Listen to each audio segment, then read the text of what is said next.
네, 하나님은 살아계십니다. 아멘. 네, 우리와 지금도 동행하고 계십니다. 그 동행하시는 하나님과 함께하는 이 시간, 가장 행복한 시간이 될 수 있기를 축복합니다. 하나님의 말씀을 함께 보도록 하겠습니다. 고린도전서 14장 1절부터 5절입니다. 신약성경 280조 고린도전서 14장 1절부터 5절입니다.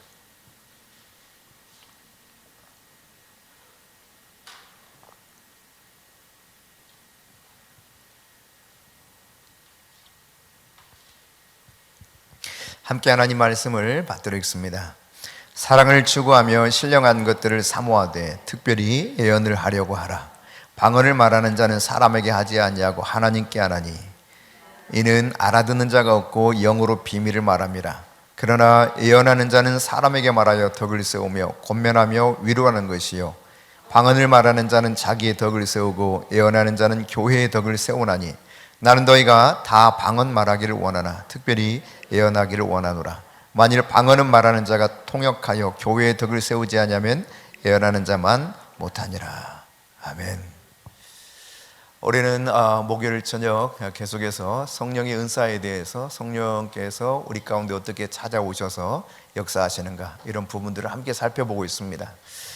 지난 시간에는 성령의 은사 12가지에 대해서 9가지에 대해서 우리가 같이 살펴보았고 그리고 그 9가지를 어떻게 분류할 수 있는가 이런 부분들을 살펴봤다면 오늘은 은사 가운데 가장 말이 많고 또 논란이 되고 있는 은사가 바로 방언인데요. 이 방언의 은사에 대해서 성경이 무엇을 우리에게 가르치고 있는지, 우리에게 어떤 유익이 있는지, 왜 이 방언을 해야 되는지 이런 부분들을 우리 함께 살펴보고 또 아직 방언을 하지 못하신 분이 있다면 오늘 이 밤에 하나님께서 기름 부어 주셔서 방언을 열어주시도록 그렇게 함께 기도하는 시간을 갖기를 원합니다. 여러분 방언에 대해서 잘 알지 못하고 또는 혹은 그냥 어렴풋하게 사람들이 이야기하는 것들만 듣고 부정적으로 생각해 오면서 살아오신 적은 없나요? 저는 좀 그랬던 경험들이 있습니다. 지난 시간에도 잠깐 말씀드렸습니다만은 저희 모교에는 방언이 몇몇 사람들 하시는 그런 분들이 계셨어요. 그런데 특별히 내가 그 방언을 막 사모하는 마음도 생기지 않고 또 성령께서 훗날 저에게 역사하시고 기름 부어 주시는 그 순간에도 방언에 대한 사모하는 마음이 막 내 안에서 불릴 듯 일어나지는 않았었습니다. 왜냐하면 방언에 대한 좋지 못한 기억이 저로 하여금 방해하고 있었던 거죠. 그러다가 정말 방언이 필요하구나, 방언을 내가 꼭 해야 되겠구나 이런 마음을 가지면서 바로 그날 하나님께서 방언을 열어주셨고 방언 찬양을 깊이 있게 하면서 하나님을 만났던 그 순간, 그 겨울밤을 지금도 잊을 수가 없습니다. 겨울 수련회 청년들과 함께 가서 청년들은 방언을 하는데 나는 방언이 안 되니까 참 그때는 답답하더라고요. 그래서 일부 몇 사람 안 되는 사람들과 더불어 그 밤에 방언 받기를 원했는데 몇 사람이 방언이 열렸는데 저하고 몇 사람은 방언이 안 열렸어요. 그 중에 이제 마지막까지 방언이 안 열렸던 사람 가운데 하나가 최송환 사모님입니다. 네. 요즘 은사 가운데 자신에게 가장 활성화되어 있는 은사가 무엇이냐 물으면 저요? 방언이요 이렇게 대답하는 그런 사람인데요. 방언의 이 이야기가 성경에서는 뭐라고 이야기하고 있는가? 여러분 사도행전 2장에 보면 저들이 오순절 마가의 다락방에 그 성령이 임하기까지 간절히 기도하가 마침내 약속하신 아버지의 그 성령이 임하셨는데 그때 거기에 모여 있었던 120명의 성도들이 다 방언을 하게 되었죠. 그러니까 사도들 12사도들이 다 방언을 했다는 이야기입니다. 맞습니까? 여러분 동의하십니까? 그렇죠? 예, 다 방언을 했습니다. 12사도가요.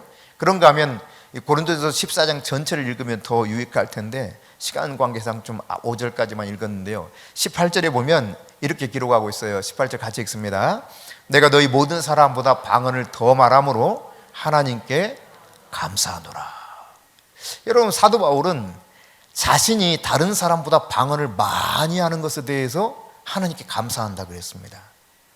그럼 바울이 쓴 이 신약 성경이 얼마나 많이 있습니까? 열쇠고리에 바울 서신 아주 탁월한 그런 하나님의 사람, 그에게 있어서는 어느 누구보다도 방언을 많이 해서 하나님께 감사하다, 이와 같이 고백하고 있죠. 그런가 하면 오늘 본문 1절에서 우리가 읽었던 것처럼 하나님께서는 신령한 것들을 사모하라 그랬습니다. 영적인 것들을 사모하라는 거예요.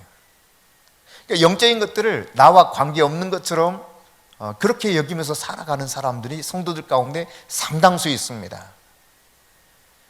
나는 별로 관심이 없다, 오히려 나는 좀 그렇게 살아가는 사람들 보면 이상해, 싫어, 이런 마음을 가지는 성도들도 상당히 있다는 사실이 우리들의 현실 속에도 발견할 수 있는 모습입니다. 그러나 성경은 말하고 있습니다. 신령한 것들을 어떻게 하라? 사모하라, 사모하라.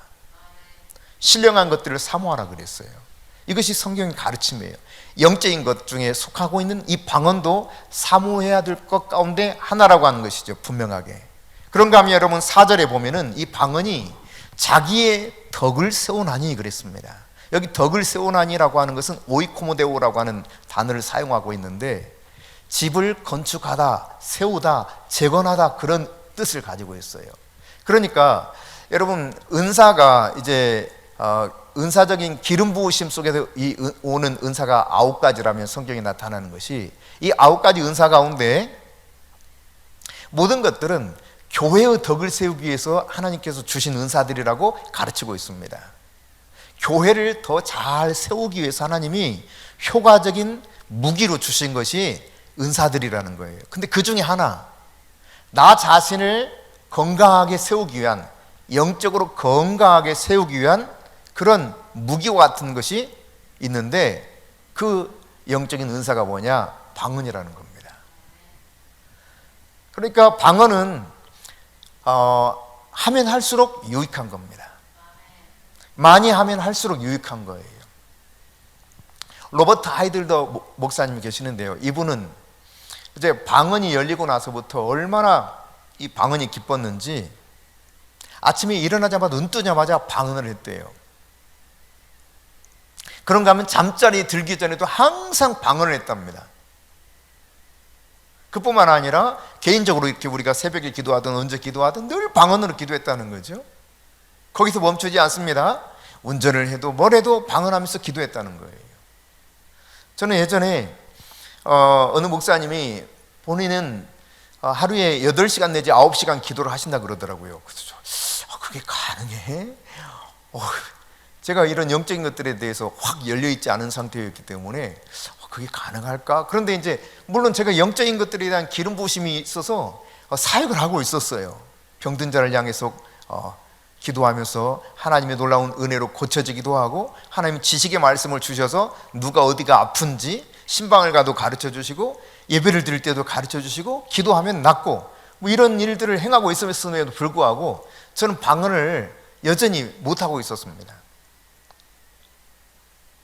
그러니까 기도할 때마다 참 힘들었어요. 기도를 오래 하고 싶긴 한데 잘 안 되는 거예요. 여러분은 어떠세요? 방언을 하기 전 여러분은 어떠셨는지 모르겠어요. 제가 이제 막 다시 예수를 믿어서 교회를 나간 지 얼마 안 됐을 때는요, 기도 시간이 제일 힘들었어요.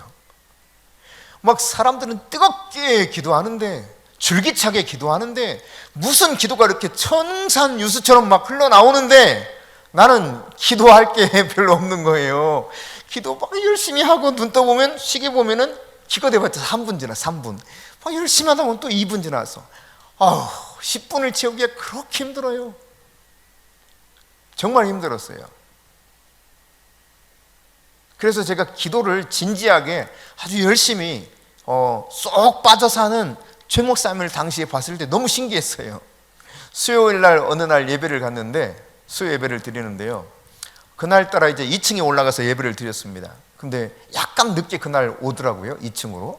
그래서 오늘 평상시는 수요 예배 잘 안 왔던 걸로 제가 기억하는데, 정확히는 모르겠지만 하여튼 뭐 대학 1학년 때인가 그랬을 거예요. 저는 이제 대학 3학년, 복학해서 3학년, 4학년인가?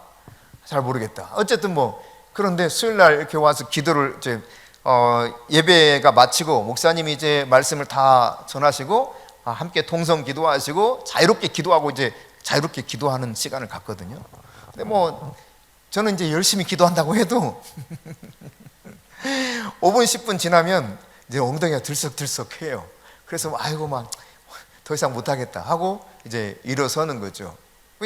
기도거리도 생각 안 나고 기도도 집중 안 되고, 하여튼 기도가 제일 어려웠어, 기도가. 그런데요, 이거 오면서 이렇게 보니까 그 당시 대학생 최진숙이라는 사람이 앉아서 기도를 하는데 얼마나 이 기도가 그러니까 이렇게 보기에도 느껴지는 거예요. 쏙 빠져서 그러니까 예수님과 대화하듯이 기도하는 것 같아. 막 야, 부럽다 이런 생각을 하면서 지나갔던 적이 있어요. 어쨌거나 참 기도 시간이 어려웠습니다. 기도 시간이 막 저희 목요일 같은 경우는 이제 금요 철야를 하면 보통 9시부터 2시까지 했어요. 그 이전에는 뭐 4시까지 또 하고 막 이랬었는데 그 시간들이 참 힘들었습니다. 여러분은 기도가 술술술 나와서 잘 됐는지 모르겠는데, 또 대표 기도를 하러 가면 얼마나 막 힘든지. 이 중학교 때 같은 경우도요, 중등부 다닐 때도 어쩌다가 이제 대표 기도 하라고 막 그러잖아요. 그럼 막 눈이 파락파락 막 떨려. 그래서 눈을 뜨고 하면 좀 낫더라고. 그래서 눈을 뜨고 기도했어요. 눈을 뜨고 조금 안정이 좀 돼, 눈을 뜨고 기도하면. 근데 다행히 성경에 나중에 보니까 눈 뜨고 하늘 바라보면서 기도하는 것이 일반적인 모습이었더라고요. 어쨌거나 참 기도가 그렇게 힘들었단 말이죠. 근데 이 방언은 이런 성도들에게 자기의 영적으로 자기의 삶의 영적인 건강, 강건하게 영을 활성화시켜주는 최고의 무기로 하나님이 주신 은사라는 것을 가르쳐주고 있는 것이죠. 그러니까 여러분, 방언을 통해서 사실은 하나님께서 지으신 원래의 모습처럼 재건되는 것이 방언의 유익 중에 하나입니다. 내가 방언을 많이 하면 할수록 하나님이 나를 창조하신 모습으로 원형대로 회복되기 시작하는 거예요. 그분이 원하시는 대로 내가 회복되어서 그분의 부어주는 기름 부으심으로 사역할 수 있는 어마어마하게 중요하고도 귀한 선물이 바로 방언입니다. 그러니까 여러분이 설거지를 하든 방을 청소하든 무엇을 하든지 할 수 있는 것이 이 방언기도예요. 방언기도 언제든지 할 수 있어요. 때와 장소, 시간 아무런 구애를 받지 않고 할 수 있는 게 방언기도입니다. 그래서 아까 말씀드린 자기는 8시간 내지 9시간 기도를 하신다는 목사님, 아주 유명한 목사님입니다. 우리나라에. 이 목사님이 이런 이야기를 하시더라고요. 자기 고향이 공주인데 공주에서 세계 무술 경연대회가 세계 무도 그 점쟁이들 뭐라고 그러죠? 또 그런 무인들 무슨 세계 대회가 있대요. 그게 거기서 열린다는 거예요. 그래가지고 아니 이래서는 안 되겠다 싶어가지고 거기 가가지고 앉아서 계속 기도를 했대요. 방언으로.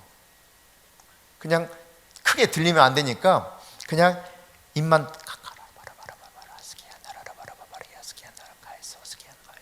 하면 계속 앞자리에 앉아가지고 기도했다는 거예요. 근데 그날 하여튼 제대로 뭐가 안 됐대. 그런 이야기를 들은 적이 있어요.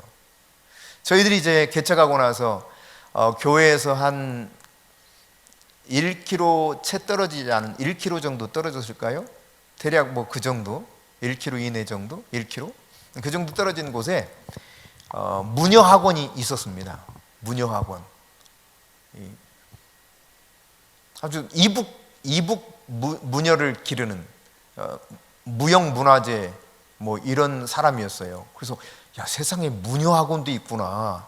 그래서 저희가 이제 기도하고 그것을 찾아갔습니다. 찾아갔는데 그날 그곳에 이 무당 할머니가 안 계시고 그들은 어머니라 그러시더만요. 어머니. 그러니까 말하자면 최고 대빵 무당, 텅텅 비었어. 무당들이 없고 그냥 이렇게 가끔 와서 청소해주는 아주머니가 한 분 나오셨어요. 띵동띵동 띵동 누르니까. 그래서 어떻게 왔냐고 그래서 아니 나 무당 할머니 계시면 한번 보러 왔다 그랬더니 지금 안 계신대. 근데 잘 됐대. 내일 한번 오시라는 거예요.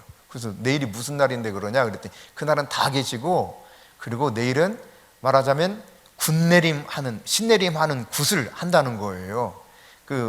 그래서 다 있다는 겁니다. 아, 그래요? 그리고 이제 다음날 또 찾아갔죠. 예.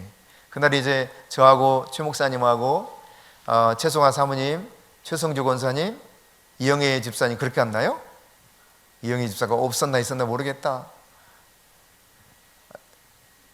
최 목사님 안 계셨나?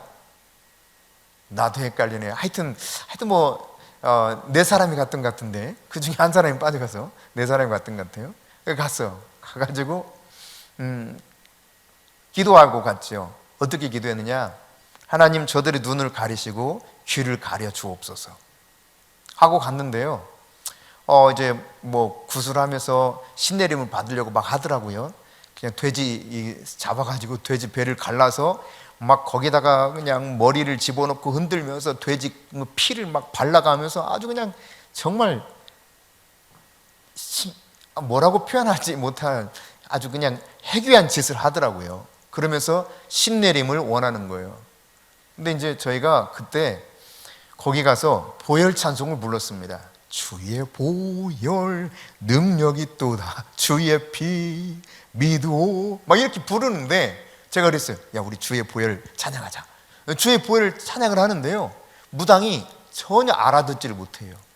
단 옆에 있는 아주머니가 하나 듣고 저 사람들 뭐야? 이렇게 약간 하는 정도고 알아듣지를 못해. 저희들은 막 주의 보혈을 찬양합니다. 그리고 방언으로 막 기도를 했어요. 그런데 그날 이제 어떤 일이 벌어졌냐면 무당 어머니가 있고 그 밑에 무당들이 둘인가 셋인가 있더라고요. 남자도 있고 여자도 있고 셋 있었나 보다. 하여튼 뭐 이제 남자 무당이 뭐 하다가 말하자면 신내림이 와야 되는데 안 오는 거야. 그러니까 이 무당 할머니가 어머니라고 부르던데 이 무당 어머니가 자기가 해보겠다고 갔어요. 가고 막 하는데 안 되는 거야. 그러더니 뭐 그때 당시 뭐라고 표현하냐면 왜 이렇게 우리를 괴롭히냐 이거야. 누가 우리를 이렇게 괴롭히는지 왜 이러는지 모르겠다고 하다가 결국은 이제 그날 작두도 못하고 뭐 하여튼 뭐 제대로 안 되고 그냥 대충 마무리하고 끝이 났습니다. 그러다가 이제 어수선하게 파해지는 분위기여서 더 이상 말할 수 있는 기회가 없어서 내일 다시 오래. 그래서 알았다고. 그래서 이제 다시 다음날 찾아가가지고 이야기를 또 했어요. 그 다음날 찾아가서 도대체 누구시냐고. 그래서 나는 큰 신을 모시고 사는 사람이다. 이 당신들이 섬기는 신하고 비교가 안 된다 그랬더니 도대체 그 신이 누구냐고. 아니 당신들이 그 정도는 알아야지 그것도 모르겠냐. 그랬다가 나는 예수님을 믿는 사람이다 그랬더니 깜짝 놀라면서 무당이 뒤로 도망가는 거예요. 그러고 이제 막 그 밑에 있는 무당들이 막 막아서더라고요. 직접 이렇게 대하지 못하고 막 딱 마치 그 호위병들처럼. 그러더니 그냥 막 소금을 갖다 뿌리는 거야. 소금을. 그래서 옥신각신 하다가 내려왔는데 그 이후에 이 무당학원이 어느 날 문을 닫고 떠나가 버렸어요. 그러니까 여러분, 하나님의 그 은혜 속에서 이 방언으로 기도하는 힘이라고 하는 것은 어마어마합니다. 문혈을 길러내는, 신내림을 받기 위해서 문혈을 길러내는 무형문화재에 속하는 이 무당과 나머지 그 무당들이 싹 한꺼번에 떠나버리고 거기를 문 닫고 나가버린 이런 일이 있었거든요.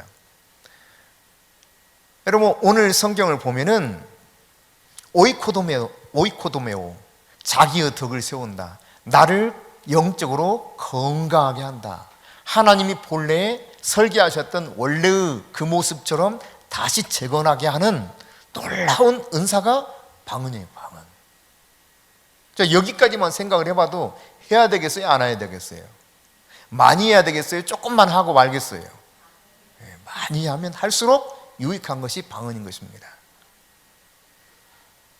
5절에 보면은 사도 바울은 그렇게 말하고 있죠. 나는 너희가 다 방언 말하기를 원한다. 그러니까 모든 성도들이 다 방언을 하기를 원한다는 거예요. 그러니까 초대교회 성도들은 방언은 가장 일상적인 성도의 행위 중에 하나였습니다. 너무 자연스러운 것 중에 하나였어요. 그런데 오늘날 이제 이 방언에 대해서는 상당히 왜곡되어 가서 잘못된 이야기들로 전해져 내려오면서 방언에 대해서 부정적으로 생각하게 만들고 있죠.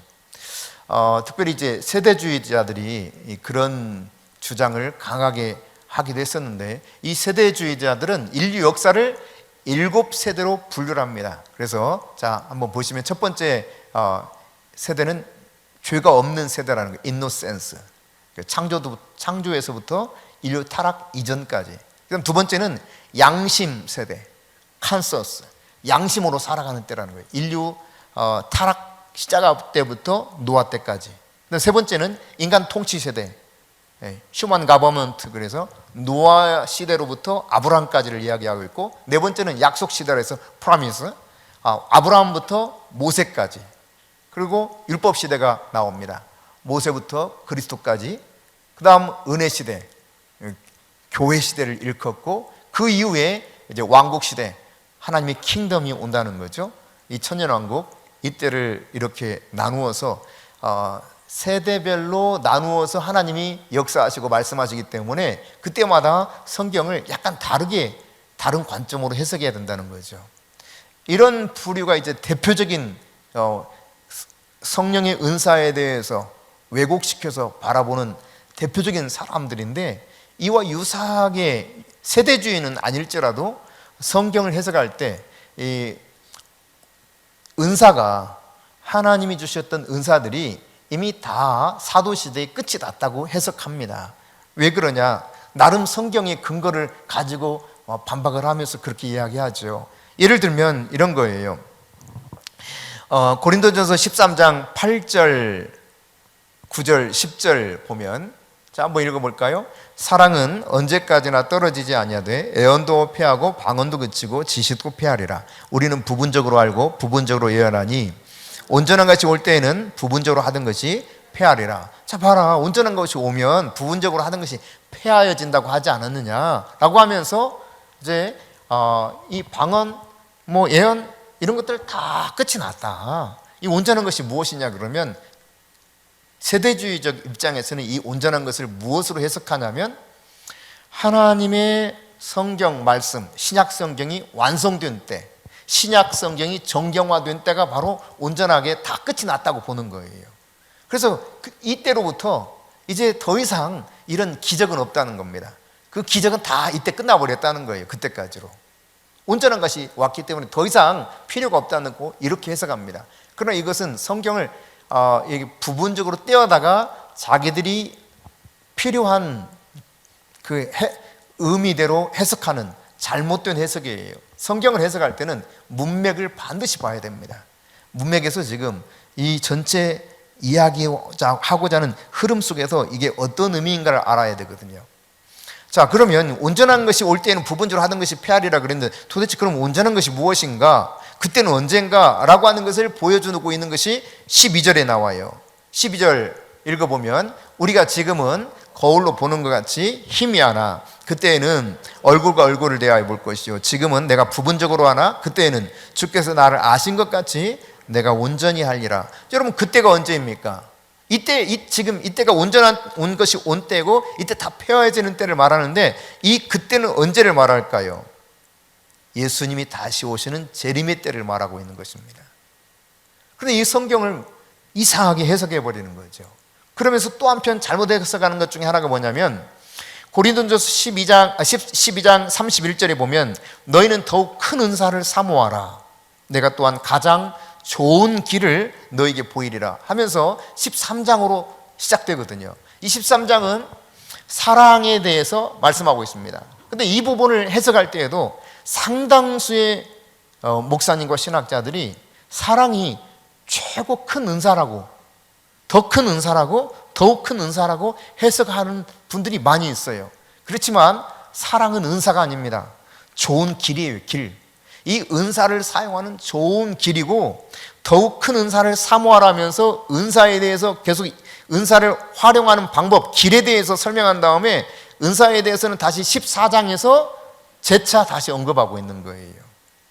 그러니까 사랑이 최고의 은사다, 제일 좋은 은사다, 이렇게 이야기하는 것은 잘못된 성경 해석인 것입니다. 사실 저도 이런 그 말씀을 많이 듣고 또 은사에 대한 깊은 조회가 없었을 때는 그냥 그런가 이렇게 지나왔어요. 그러다가 성경을 조금 더 살펴보고 그 다음 은사에 대해서 조금 더 열리고 보니까 이게 그게 아니라는 걸 깨달았어요. 이게 지금 바울이 말하는 것이 이게 아니구나, 이걸 깨닫게 되었는데 저도 그런 설교를 많이 들었거든요. 사랑이 최고의 은사입니다, 가장 큰 은사입니다. 여러분 그런 설교 들어본 적 있어요? 저한테만 설교 들으신 분은 없을 거고. 어쨌든 이렇게 가르치는 분들도 계시기 때문에 온전한 것이 왔고 이것들은 다 폐하해졌다, 이렇게 바라보면서 방언이나 혹은 다른 은사들은 이미 끝이 났고, 만일 이런 것들을 하고 있다면 그것은 성령 하나님이 주신 것이 아니라 악한 영이 준 거다, 이렇게까지 주장을 합니다. 실제로. 그러니까 방언에 대해서 사람들이 잘못된 태도를 가지는 것 중에 대표적인 부분이죠. 방언을 하면 여러분 이상하다, 왜 좀 이상한데? 이런 느낌을 갖고 마음 안에 딱 장벽을 치기 시작해요. 그런가 하면 방언에 대해서 두려운 마음을 가지는 사람들도 있습니다. 방언하면 괜히 무서울 것 같아 막. 그 두려움 속에는 어떤 두려움도 있냐면 사람들이 나를 뭐라고 할까? 사람들이 나를 좀 미쳤다고 하는 거 아니야? 사람들이 나를 따돌리는 거 아니야? 이런 마음도 막 들어가는 거예요. 이런 잘못된 태도를 갖다 보니까 결국은 방언으로부터 나를 하나님께서 영적으로 강하게 하기 위한 아주 좋은 은사로부터 내가 점점점 멀어지게 되는 거죠. 그나마도 조금 뭐라고 표현할까? 그 중에서도 조금 열려있다고 하시는 분들의 그 주장 속에 하나는 이런 겁니다. 교회에서는 방언하지 마, 교회에서는 하는 거 아니야. 그 근거로 뭘 듣는지 아십니까? 14장 28절 말씀이에요. 28절 이렇게 기록하고 있죠. 만일 통역하는 자가 없으면 교회에서는 어떻게 한다? 잠잠하고 자기와 하나님께 말할 것이요. 야 봐라, 교회에서는 잠잠하라고 하지 않았느냐. 이 부분을 똑 떼어서 이렇게 말해요. 그래서 성경을 정독하면서 이 부분을 잘 이해하지 못하면 그런 줄 알아요. 그래서 실제로 교회에서 방언을 했을 경우에 많은 목사님들이 못하도록 했습니다. 하지 말라고. 교회에서는 하지 말라고. 교회에서는 잠잠하라고 그랬으니까 교회에서는 하지 말라고. 혼자 있을 때 집에 가서 하라고. 그래서 제가 그런 명령을 하달받아가지고 권사님 방언하지 말아요, 목사님 하지 말아요, 교회에서는 잠잠하래요, 이러고 다녔어요. 제가 하라는 대로 또 시키기 때문에 또 그때는 뭐 명확하게 내가 또 이 부분에 대해서 확 열려있는 상태가 아니었기 때문에 할 수 있다고는 저는 생각했는데, 저로서는. 근데 목사님이 그렇게 말씀하시니까 목사님 그러시니까 하지 마세요. 저는 해도 된다고 생각은 하는데 나는 방언에 대해서 그렇게 좋아하지는 않아. 그렇지만 교회에서 해도 된다고 생각을 해요. 왜? 난 교회에서 방언하는 교회에서 자랐으니까, 배경 자체가. 근데 이 교회에서 잠잠하라고 했으니까 하지 말라는 거예요. 이것도 잘못된 해석이거든요. 왜 이렇게 말하고 있는가 하면은 이것은 지금 26절부터 계속해서 봐야 이 부분에 대해서 바울이 뭘 이야기하고자 하는가를 알 수가 있습니다. 26절 이하에 보면은 너희가 모일 때에 그랬어요. 너희가 모일 때, 다른 말로 말하면 예배 드릴 때, 이런 표현과 같은 거예요. 너희가 모여서 예배 드릴 때에 그들의 예배의 형식은 이런 것입니다. 우리는 예를 들어서 뭐 사도신경도 하고 뭐도 하고 이렇게 하잖아요. 그런 것처럼 이 당시 예배의 형태는 어땠는가? 찬송시, 가르치는 말씀, 계시, 방언, 그리고 방언 통역감도 있었다. 이렇게 표현하고 있죠. 크게 5가지로 이야기하고 있어요. 찬송을 합니다. 그리고 말씀을 가르칩니다. 계시를 받았으면 그 계시를 나눕니다. 방언을 합니다. 근데 이 방언을 하는 것도 하나님의 계시가 왔을 때 방언을 말하는 거예요. 지도자에게 저 하나님 지금 계시를 주셨어요. 그걸 말씀해 보세요. 하니까 야카르야 아라카라산나 미야카 와스케야 나라 칼리사사 가일리. 이런 때 방언을 하면은 통역하는 사람이 있어야 된다는 이야기입니다. 통역하는 자가 없거든 어떻게 하라? 자기와 하나님께만 하라. 그 이야기예요. 여러분, 제가 하나님의 말씀을 가르치면서 그냥 처음부터 끝까지 방언으로 막 가르쳐요. 이 내용 전체를 지금까지 했던 내용을 방언으로 계속해. 이카라라바사, 이카 아카라시스칸나리카로와스키 올로이스키안나카에사. 이러면요 아무 유익이 없다는 거죠. 알아들을 수가 없으니까. 통역하지 않는 한 마치 이와 같은 거예요. 이럴 때는 교회에서 잠잠해라. 만일 방언으로 계시를 받았다 할지라도 2사람, 3사람 정도만 적당하게 질서 있게 해라. 하나님은 이 질서의 하나님이시다. 조화를 이루어서 질서 있게 적당하게 해라. 그것이 바울이 지금 이 부분에서 가르치고 있는 내용이죠. 만일에 일체 방언을 교회에서 하지 마세요 라고 했다면 다시 39절에 이런 말씀을 할 이유가 없어요. 39절 봅시다. 같이 읽습니다. 그런즉 내 형제들아 예언하기를 사모하며 방언 말하기를 금하지 말라. 저는 사실 이 사실을 명확하게 제가 싹 이해가 돼가지고 이거를 정리되기 전까지는요 참 이상했어요. 아니 여기서는 하지 말라고 그러고 아니 여기서는 또 하라고 그러고 이게 뭐야 도대체. 저 이해를 못했어요. 한동안 깊이 이것을 묵상해 보지 못하고 연구하지 못하고 그리고 방언에 대해서 부정적인 생각이 있기 때문에 별로 하고 싶지도 않고 이러다 보니까 이 부분에 대해서 아니 방언을 하라는 거야 말라는 거야. 어떤 목사님은 하지 말라고 그러고 대부분 하지 말라고 그래. 대부분 거의 대부분의 교회에서 방언에서 하지 말래요. 그래요.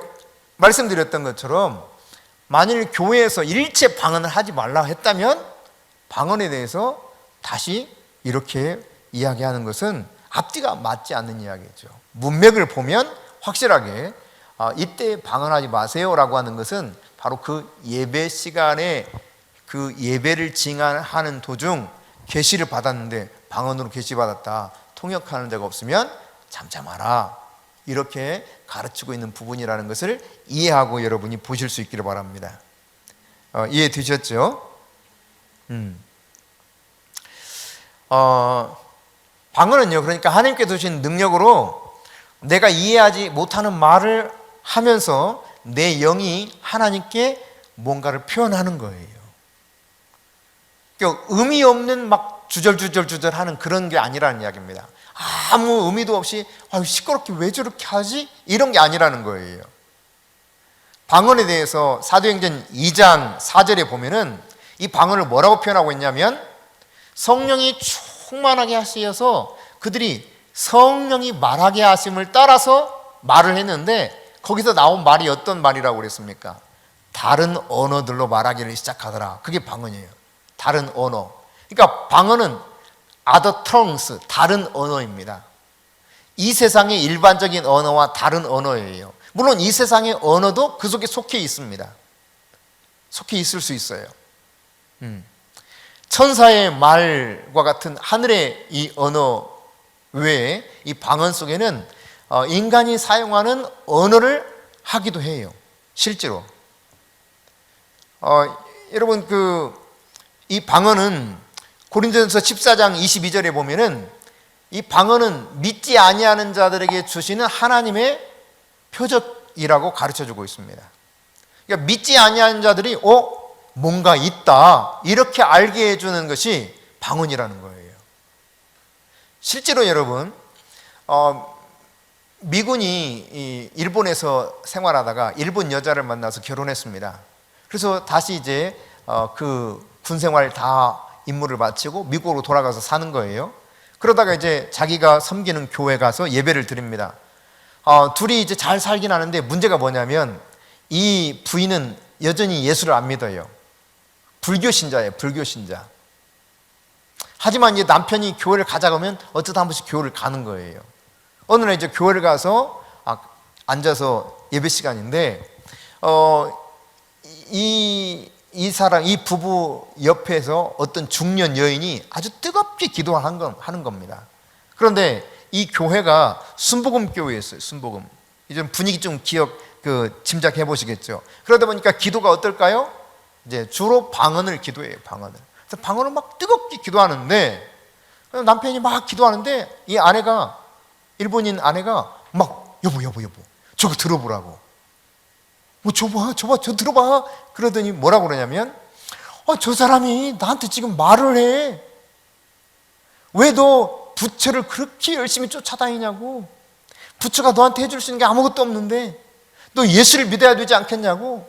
내 이름을 부르면서 말을 해 여보. 내 이름 완전히 그 풀네임, 그러니까 그 외국인들이 외국 사람 이름 다 이야기하면 복잡해서 막 우리 잘 기억 못 하잖아요. 우리가 에시아시 목사님 이렇게 기도하지만 에시아시 목사님도 앞에 막 뭐가 붙어 있더라고.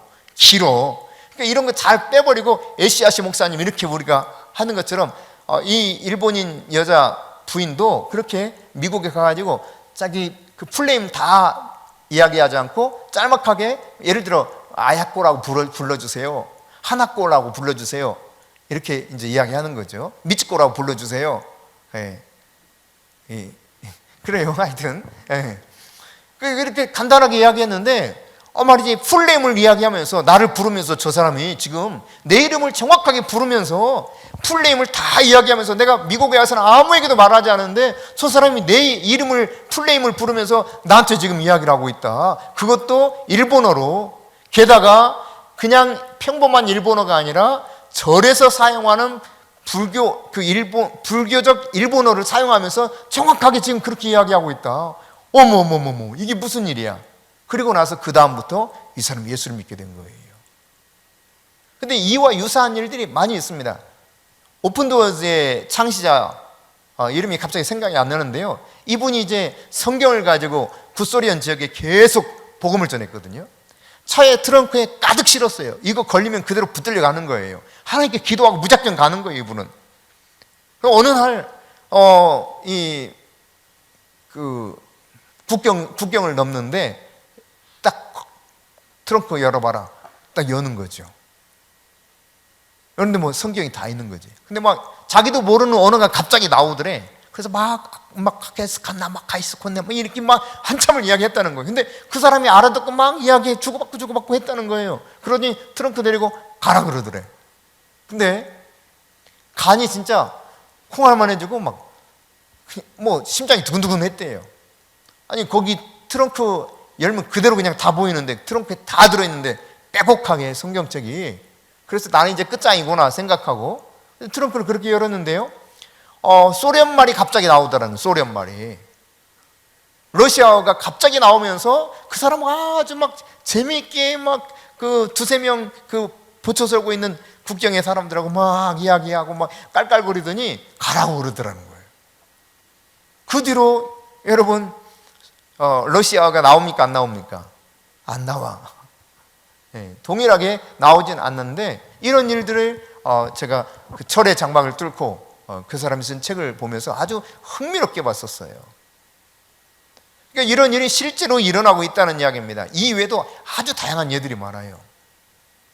언어학을 공부하고 있는 학자가 어느 날 교회를 갔어요. 영국에서 있었던 일인데 어느 날 교회를 갔는데 말이지 기도 시간에 기도를 하는데요. 갑자기 라틴어도 들리고 이탈리아도 들리고 막 그러더라는 거예요. 이 사람은 언어학을 공부하기 때문에 언어를 알고 있는데 명확하게 정확한 표현을 하고 있더라는 거죠. 이게 뭔 일인가? 방언 기도하는 시간이었어요. 여러분, 우리가 이제 방언을 하게 될 때 우리가 알아들 수 없지만 other tongues, 다른 언어들로 말할 수 있다는 사실을 인정해야 돼요. 세상에는요 언어가 수천 수만 가지입니다. 예를 들어 인도의 언어만 공식적으로 사용할 수 있는 언어만 800개. 그래서 그 TV에서 나오는 언어들만 해도 150개인가 그렇대요. 근데 이 지방 방언까지 포함하면은 인도에만 2,000개 언어가 있어요. 2,000개. 한 나라에. 그렇게 여러분 생각해 보세요. 이 지구상에 얼마나 많은 언어들이 있을 것인지. 방언은 other tongues, 다른 언어로, 사도행전 2장에 보면 다른 언어로 말을 했다. 그러니까 쓸데없는 그냥 이상한 그냥 주절주절하는 그런 의미 없는 소리가 아니라, 다만 내가 알아들을 수 없어서 그렇지 다른 언어이다. 그것이 하늘에 속한 언어이든 이 땅의 어떤 지역의 언어이든 다른 언어라는 것이 방언이에요. 방언. 그래서 사도행전 2장 8절에서는 난 곳 방언으로 그들을 들었다 그랬습니다. His own native language라고 NIV 성경에서는 표현하고 있거든요. 자기들이 태어난 그 지방의 언어로, 이 말이지, 예루살렘 모여서 기도하고 있는 사람들이 막 말을 하는 거예요. 그래서 그 모습을 바라고 각 지방에서 디아스포라 흩어졌던 유대인들이 와서 들을 때는 저들 술 취했나 봐, 미쳤나 봐, 이렇게 표현했던 것이 당시의 모습이었죠. 그러니까 분명한 것은 이와 같이 표적 중에 하나이면서 동시에 앞서 우리가 살펴본 것처럼 자기의 덕을 세우는, 나를 영적으로 건강하게 하는 아주 소중한 은사가 방언이다. 아멘. 방언 기도의 그 목적은 뭐냐? 여러분 고린도전서 14장 다시 보십시다. 2절입니다. 2절 띄워주세요. 같이 읽습니다. 방언을 말하는 자는 사람에게 하지 아니하고 하나님께 하나니 이는 알아듣는 자가 없고 영으로 비밀을 말함이라. 아멘. 자, 방언은 사람은 알아들을 수가 없어요. 알아듣는 자가 아무도 없어. 다만 영으로 비밀을 누구와 말하는 거예요? 하나님께 말하는 거예요. 하나님께 영으로 비밀을 말하는 게 방언이에요. 그러니까 방언 기도의 목적은 따라서 비밀스럽게 주님과 소통하는 겁니다. 그게 방언 기도의 목적이에요. 주님 앞에 깊이 나아가서 아주 긴밀하게 소통하는 것이 방언이에요. 내가 다 알 수 없어도, 나는 이해를 못해도 주님과 나는 지금 영으로 깊이 있게 소통하는 거예요. 그러니까 매우 우리 성도들에게 있어서는 중요한 기도라고 하는 사실, 은사라고 하는 것을 다시 깨닫게 되죠. 마귀가 우리의 기도를 다 알아듣습니다. 우리의 언어로 기도하게 되면. 그래서 마귀가 때로 적절하게 방해를 합니다. 실제로요. 그래서 다니엘서에 보면 이 사실을 언급하고 있지 않습니까? 다니엘이 기도할 때부터 이미 하늘에서는 응답이 왔어. 하나님이 사인을 해주셨어요. 결제 난 거예요. 하나님 결제가. 자, 다니엘이 기도한 대로 해라. 그런데 어떻게 됩니까? 그 공중의 권세를 잡은 악한 영이 이거를 못 오게 막아. 그래서 미가엘과 영적인 전쟁이 하늘의 영역에서 일어납니다. 그런 다음 21일 만에 드디어 그 응답이 다니엘에게 도착했어요. 이 도착할 때까지 치열하게 영적인 싸움이 있었다는 걸 보여주고 있죠. 그러니까 우리가 기도할 때 응답이 더디게 오는 것 중에 하나는 마귀가 우리 기도를 방해해요. 하나님은 결제해서 오케이 간다. 그런데 이게 안 오는 거야. 여기까지 빨리 안 오는 거예요. 제 시간에 안 오는 거예요. 우리가 생각하는 시간에 안 올 수 있어요. 그러나 방언으로 기도하면 어떻다? 영어로 하나님께 비밀로 이야기하는, 비밀로. 마귀가 절대 알아들을 수가 없어요. 여러분 지금 우리나라에도 이제 외국인들이 많이 들어와서 일을 하잖아요. 외국인들이 일을 하다가 평상시는 이제 언어 소통을 하다가 자기들끼리는 어떻게 해요? 자기들이 나라 말을 하죠. 근데 예를 들어서 정말 감추고 싶은 말, 이런 때, 특히 이런 때는 자기들의 언어로 합니다. 옆에 있으면서 분명히 저것들이 지금 내 흉을 보는데, 혹은 지금 안 좋은 이야기를 하는데 알아들을 수가 없어. 뭔가 작전을 짜고 있는데 이게 도저히 알아들을 수가 없어. 화가 나. 그런 모습이 우리가 영어로 기도할 때, 방언으로 기도할 때 마귀들이 화가 나. 견딜 수가 없어. 저것이 또 그러니까요, 마귀가 방언을 하지 못하게 방해하기 위해서 다양하게 인간들을 속여먹는 거예요. 방언에 대해서 오해를 불러일으키는 거예요. 그건 안 해도 된다고 생각하게 만들기도 하는 거예요. 교회에서는 잠잠하라고 그러던데 목사님은 그렇게 말씀하시지 저 목사님만 저렇게 말씀하시는 거 아니야? 아닙니다, 여러분. 성경을 정확하게 여러분이 정독하면서 읽어보세요. 이게 정확해요. 그러니까 방언은 반드시 해야 됩니다. 반드시. 누구를 위해서? 나 자신을 위해서. 주님과 긴밀한 소통을 하는 통로, 유일한 통로, 그게 방언이에요. 그러니까 방언 기도가 왜 중요한가? 조금 더 이야기하면은 내 영을 건강하게 하기 때문에 그래요. 앞서 살펴본 것처럼 오이코도메오, 자기를 건강하게 하는, 내 영을 건강하게 하나님이 원하시는 대로 세워가는 거거든요. 영적으로 여러분 건강하기 위해서는 영적으로 충전돼야 되잖아요. 배터리 사용하고 배터리 충전하는 것처럼 내가 영적으로 건강하면 영이 충전돼야 되는데 영을 충전하는 방법 중에 하나가 방언이에요. 방언. 내 영이 건강해질 수 있어요.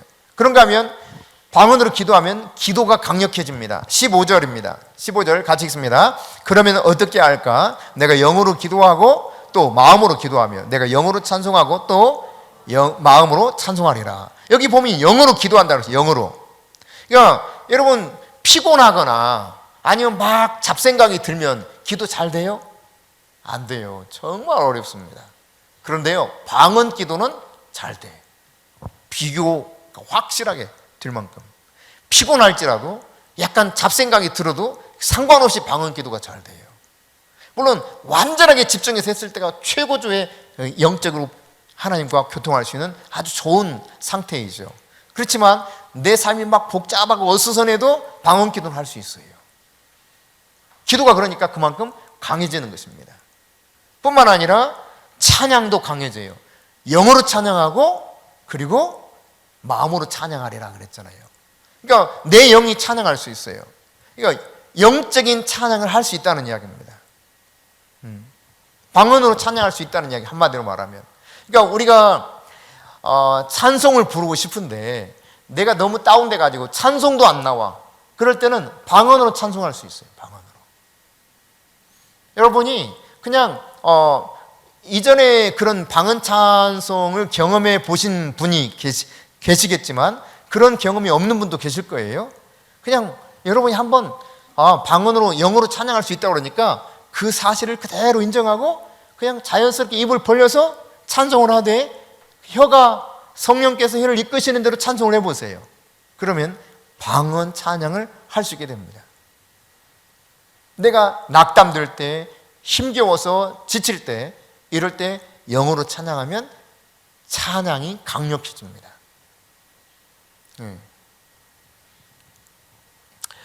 우리 이쪽으로 이전에 와가지고는 별로 안 했던 것 같아요.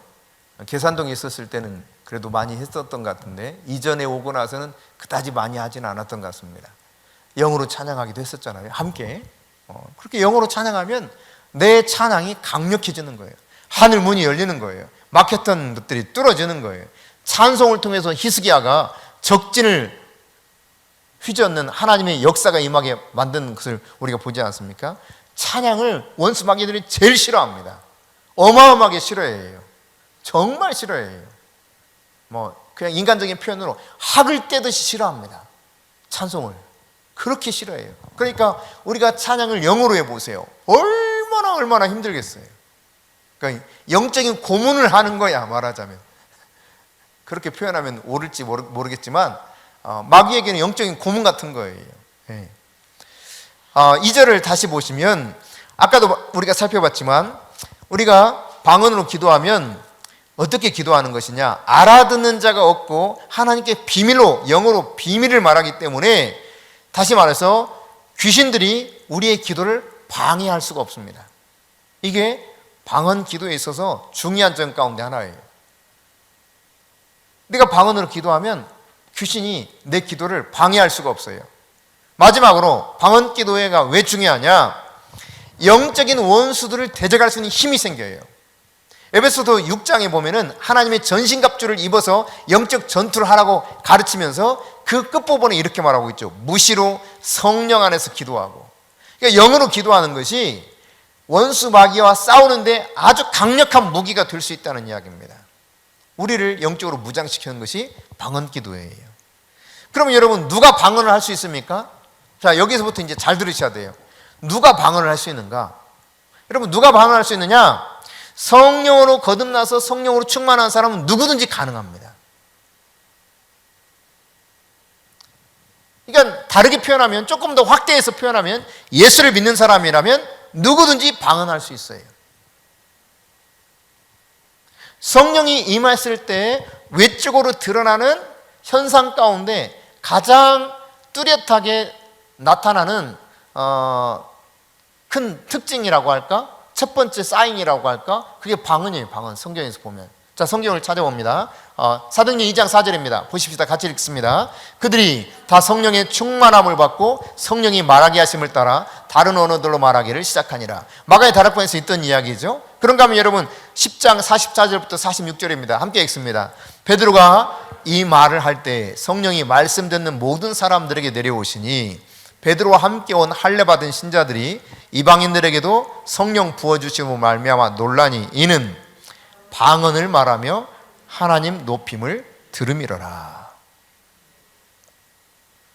베드로가 말씀 전할 때 성령이 임했어요. 성령이 임했을 때 그들에게 뚜렷하게 나타나는 현상이 있었는데 그게 뭐라고요? 방언을 하더라는 거예요. 그뿐만 아닙니다. 사도행전 19장입니다. 19장 6절에 보면 바울이 에베소에 가가지고 그들에게 안수할 때 성령이 임했는데 그들이 방언도 하고 예언도 했다, 이렇게 기록하고 있어요. 그러니까 성령이 임했을 때 마가의 다락방이나 베드로가 고넬료의 집에 갔을 때나 그리고 에베소에 바울이 가서 그들에게 기도했을 때나 성령이 임했을 때 나타나는 특징, 첫 번째 표적, 그게 방언이었어요. 방언. 그러니까 성령이 충만하게 임한 성도에게 있어서는 자연스럽게 이렇게 방언이 나오더라. 여러분, 많은 사람들이 또 오해하는 것 중에 하나가 이겁니다. 아유, 방언 다 방언이에요? 아니잖아요. 이렇게 하면서 주장하는 것이 고린도전서 12장 30절이에요. 자, 같이 읽습니다. 다 병 고치는 은사를 가진 자에게느냐? 다 방언을 말하는 자에게느냐? 다 통역하는 자에게느냐? 여기 보세요. 다 방언 말하는 자에게느냐? 아니, 다 방언 말하는 게 아니라잖아요. 이렇게 이야기하면서 방언은 모든 사람이 할 수 있는 게 아니다, 이 근거를 이렇게 이야기합니다. 그러나 그렇지 않습니다. 이 말씀은 역시 문맥을 통해서 봐야 돼요. 자, 계속해서 28절부터 30절까지 봅니다. 같이 읽습니다. 잘 보세요. 같이 읽습니다. 하나님이 교회 중에 며칠 세우셨으니 첫째는 사도요, 둘째는 선지자요, 셋째는 교사요, 그 다음은 능력을 행하는 자요, 그 다음은 병 고치는 은사와 서로 돕는 것과 다스리는 것과 각종 말하는 것이라.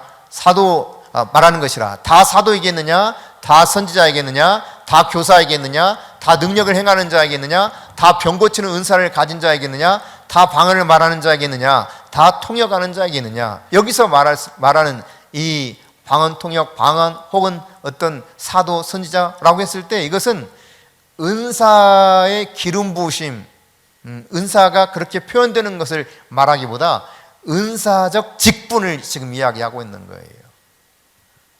은사로서 사도적인 은사를 표현하면서 살아가는 그런 사람들. 그러니까 방언, 특별히 방언 사역자. 그러니까 우리가 과거에 이제 사역자들을 함께 지내면서 사역자들을 어떻게 세웠냐면 방언을 열어주는 사람, 방언을 통번해주는 사람, 그 다음 예언을 해주는 사람, 이렇게 사역자들을 세웠어요. 예. 이런 것처럼 다 방언만 열어주라고 사역하고 맡기는 이런 게 아닌 거죠. 예. 이해되셨어요? 뭐 그런 의미예요. 한국에서 태어나면 가만히 있어도 저절로 한국어 해요, 안 해요? 하죠. 정말 특별한 문제가 있지 않은 한 다 한국어를 자연스럽게 합니다. 애기들도 얼마나 말을 잘하는지 몰라. 미국에서 태어난 애들은 영어를 왜 그렇게 잘해? 조그만 애들이. 미국에서 태어났으니까 그런 거예요. 여러분, 우리가 영어로 거듭나면 영적인 언어를 잘하게 돼 있어요. 자연스럽게 잘하게 돼 있어요. 그러니까 어느 영역 속에 살고 있느냐가 그 언어를 사용할 수 있느냐 없느냐, 그렇게 우리가 이해할 수 있는 것처럼 우리가 하늘에 속한 사람으로 새롭게 태어나면 하늘의 영역 속에서 하늘의 언어를 말할 수 있게 되는 거예요. 이게 자연스러운 모습이라는 이야기입니다. 그러니까 영어로 기도하는 것은 정상적인 거예요. 지극히 정상적인 거예요. 아주 자연스러운 거예요. 그러면 여러분, 아니 왜 방언을 못하지요? 왜 성도들이, 모든 성도가 방언하지는 않지요? 자, 이런 의문점을 가질 수 있죠. 아니 다 할 수 있다며 왜 그러면 안 되는 거예요? 안 되는 이유가 있습니다. 성령 충만 받지 못하는 경우에는 이게 방언이 안 열릴 수 있습니다. 에베소에 가서 바울이 말하죠. 너희가 성령을 받았느냐? 그러니까 우리 성령이 있는 줄도 몰랐는데요. 그 성령에 대해서 말씀을 전하고 안수하니까 성령이 충만해져서 그곳에 성령이 임하였고 방언도 하고 예언도 하게 되었다 이 말이죠. 성령 충만을 받지 못했을 경우에는 하지 못할 수도 있어요. 그러나 가장 많은 경우 어떤 경우들이냐? 무지해서 그래요. 성경에 대해서 무지해서, 말씀에 대해서 무지해서, 하나님이 가르쳐주고 있는 이 진리에 대해서 무지하기 때문에. 왜 그러면 성도들끼리 무지하게 됐느냐? 잘못 가르쳤기 때문에. 지도자들이 성경에서 말씀하고 있는 대로 제대로 가르쳐주지 못한 거죠. 그러다 보니까 하나님이 말씀하시는 나의 영을 건강하게 하는 이 어마어마한 좋은 은사를 터부시해 버리는 거예요. 나와 상관없는 것으로 여기는 거죠. 한편 어떤 사람들의 경우에 있어서는 이렇게 성경을 잘 가르쳐주고 한다 할지라도 이 마음 안에 완고함이 있어요. 자기가 여전히 완고하게 자기를 꽉 지키려고 하면 방언이 열리질 않습니다. 성령은 인격적이십니다. 그래서 내가 그분을 인정하는 만큼 내 안에서 성령께서 일하시는 거예요. 또 한편 이성주의, 지성주의적인 사고가 꽉 차 있었을 때, 이럴 때는 잘 열리질 않아요. 두려움이 많아도 마찬가지입니다. 방언에 대한 두려움을 가지고 있다.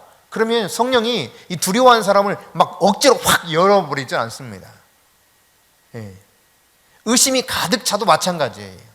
그런 경우에는 방언이 내 안에서 드러나지는 않게 되어 있어요. 그러니까 여러분, 방언을 받는 게 아니라 지난 시간에도 말씀드렸지만 성령 안에서 나타나는 거예요. 드러나는 거예요. 내 안에 이미 그게 존재하고 있어요. 존재하고 있어서 내가 이런 무지에서 벗어나고 내가 정말 이 방해드는 요소들, 이런 것으로부터 벗어나서 성령님을 인정하면서 자연스럽게 나가면 방언을 누구든지 할 수 있습니다. 어떻게 그러면 방언을 할 수 있느냐?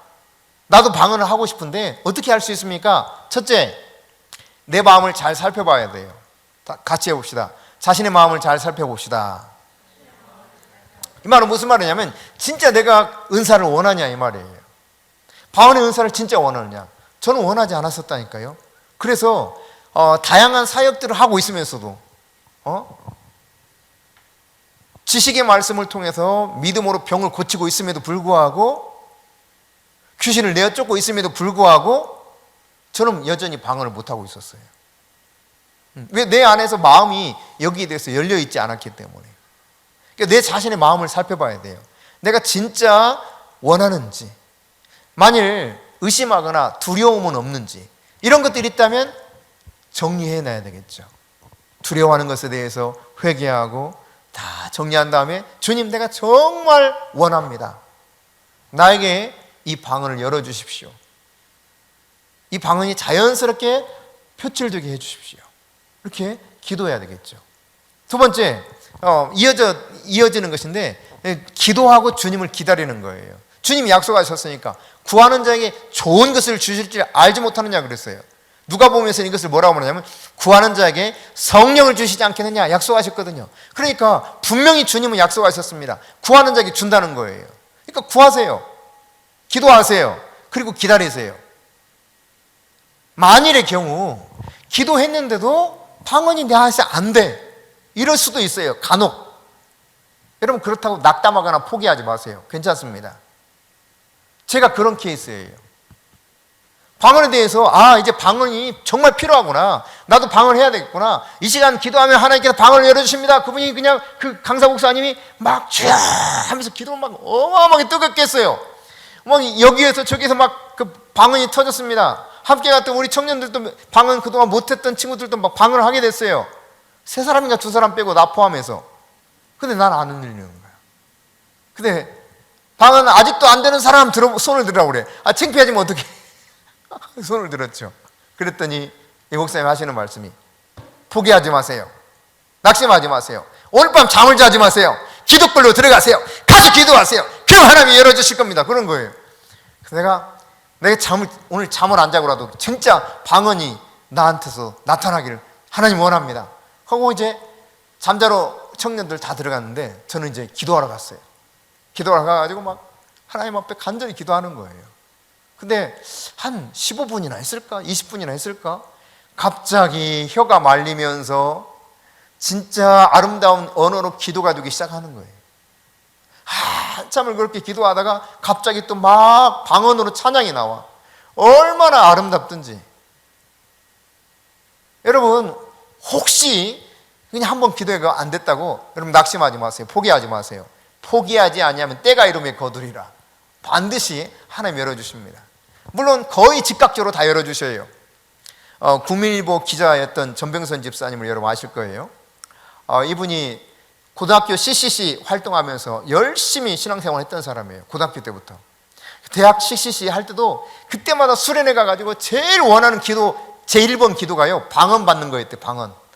방언을 나에게도 주십시오. 그래서 고등학교 때부터 대학까지 그렇게 열심히 CCC 수련회 가가지고 기도하는데 다른 친구들은 열리는데 자기는 안 되더라 이거야. 그래가지고 그 친구의 그러니까 그 사람의 친구를 통해서 저희 교회를 방문했어.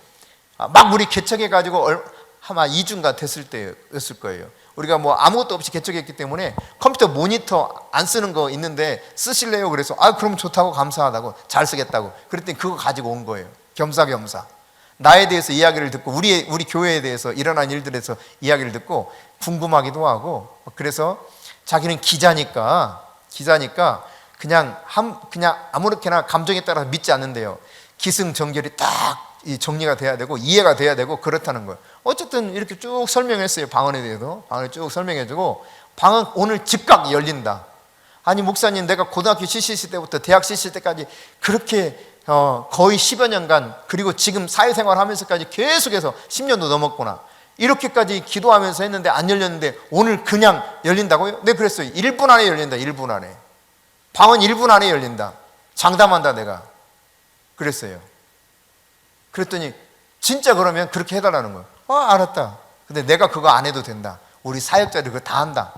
그래서 제가 설명을 다 해주고 사역자들에게 맡겼어요. 뭐 1분 내에 방언이 터졌죠. 막 펑펑 울면서 방언하는 거예요. 막. 이 남자가 막 펑펑 울면서 기도하는 장면을 생각해 보세요.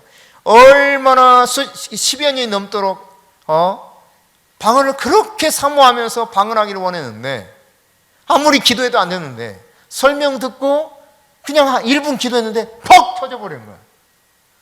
네. 누구나 할 수 있어요. 아멘. 네. 한 가지, 방언을 할 때 성령이 여러분의 혀를 이렇게 주장하십니다. 나도 모르게 혀가 막 꼬이고 막 이상하게 돌아가기 시작해요. 그러면은 의심하지 마세요. 그냥 성령이 내 혀를 움직일 때 그 성령께 나를 맡기고 혀를 맡기고 순복하면 돼요. 그러면 자연스럽게 방언이 되기 시작합니다. 이해되셨어요? 이해되셨습니까? 네. 방언을 하시는 분들은 방언을 많이 하시기를 축복합니다. 혹시 방언을 아직 못 하시는 분들은 이제 방언이 확 열려서 여러분의 영적인 건강 위해서 주님과 긴밀하게 소통하는 가운데 마귀가 그냥 짜증나는 그런 사람이 될 수 있기를 바랍니다. 아멘? 아멘.